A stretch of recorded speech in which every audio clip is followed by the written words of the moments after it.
सो 1 अप्रैल 2026 से new income tax act 2025 applicable हो गया है। इसका इफेक्ट लेने के लिए इनकम टैक्स डिपार्टमेंट ने अपने वेबसाइट में भी बहुत सारे चेंजेस कर दिए हैं। जो पुराना इनकम टैक्स वेबसाइट था उसको अपग्रेड करके इन्होंने नए इनकम टैक्स वेबसाइट को लॉन्च कर दिया है, और उसमें जो भी एप्लीकेबल इनकम टैक्स एक्ट के अकॉर्डिंगली, नए एक्ट के अकॉर्डिंगली चीजें अमेंड करनी थी, उन्होंने अमेंड कर दिया है। आज हम बात करने वाले हैं कि जो नए इनकम टैक्स वेबसाइट है उसपे हम अपील की जो फीस है उसको कैसे पे करेंगे। जैसे सपोज करिए आपको सीआईटी अपील फाइल करना है और सीआईटी अपील फाइल करना चाह रहे हैं किसी असेसमेंट ऑर्डर के अगेंस्ट में, उस केस में आपको अपील फीस कैसे पे करना है, उसके बारे में हम पहले डिस्कस करेंगे। इससे पहले हम आपको बता दें कि अगर आपका असेसमेंट जो टोटल असेसमेंट अमाउंट अगर 1 लाख या उससे नीचे है, अपील फीस जो होगी 250 रुपीज होगी। एंड अगर 1 लाख से लेकर 2 लाख के बीच में है तो 500 रुपीज अपील फीस होगी, और 2 लाख से ऊपर अगर आपकी असेसमेंट अमाउंट है, जो असेस्ड इनकम है, अगर 2 लाख से ऊपर है तो उस केस में 1000 अपील फीस होगी। तो चलिए हम स्टार्ट करते हैं और देखते हैं कि अपील फीस को कैसे हमें डिपॉजिट करना होता है।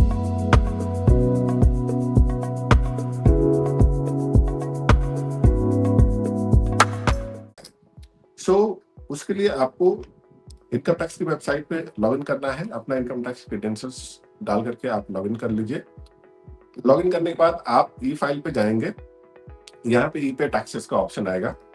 ई पे टैक्सेस में जाइए, यहाँ पे 2 ऑप्शन सेलेक्ट करने को मिलेंगे। एक है इनकम टैक्स एक्ट 2025, यानी कि जो असेसमेंट ईयर या टैक्स ईयर कह सकते हैं, बेसिकली टैक्स ईयर अब एप्लीकेबल है एज पर इनकम टैक्स एक्ट 2025। तो tax year in the sense 26-27 अभी चल रहा है इस साल का।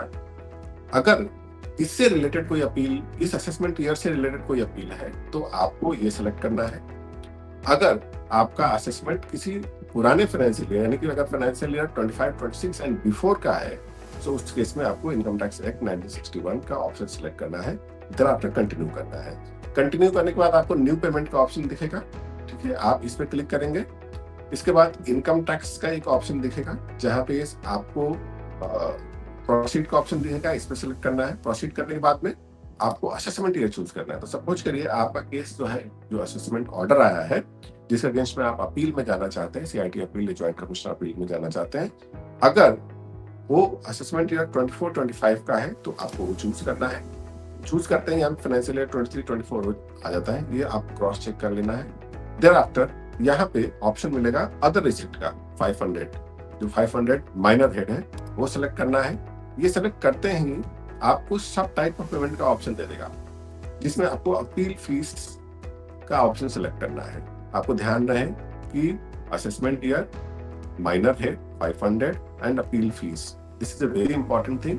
अगर आपने गलत पेमेंट कर दिया तो उसका कोई रिफंड का ऑप्शन नहीं है। आपको इस पॉइंट का जरूर ध्यान रखना है। इसके बाद आपको कंटिन्यू करना है। कंटिन्यू करते ही आपको एक नया पेमेंट का न्यू पेमेंट डिटेल्स के ऑप्शन मिलेंगे, जहां पे आपको अदर्स में एज पर एप्लीकेबिलिटी, अगर मान लीजिए हमारे केस में अगर 1000 रुपीज अपील फीस एप्लीकेबल है तो 1000 रुपीज डालिए एंड कंटिन्यू कर दीजिए। कंटिन्यू करने के बाद में आपको बैंक से पेमेंट करने के ऑप्शन दिखेंगे। आप अवेलेबल बैंकिंग जो भी ऑप्शन है आप सिलेक्ट करिए। सिलेक्ट करने के बाद में उसको पेमेंट के लिए प्रोसीड कर दीजिए, कंटिन्यू कर दीजिए। आपको सीधे जो है क्रॉस चेक कराएगा, आपको प्रीव्यू देगा जहां पे आपको इन्फॉर्मेशन क्रॉस चेक कर लेनी है कि अपना असेसमेंट ईयर करेक्ट है कि नहीं है, मेजर हेड और माइनर हेड करेक्ट है कि नहीं है, सब टाइप ऑफ पेमेंट में अपील फीस आ रहा है कि नहीं आ रहा है, और अदर्स में 1000 रुपीज हमने मेंशन किया है वो आ रहा है कि नहीं आ रहा है। Just click on the pay now, आपको जो है पेमेंट के बैंकिंग पेज पे ले जाएगा। आप वहां जाइए और वहां पे आपको अपना लॉगिन क्रेडेंशियल बैंक का सेलेक्ट करके और पेमेंट को कंप्लीट कर देना। Thank you so much.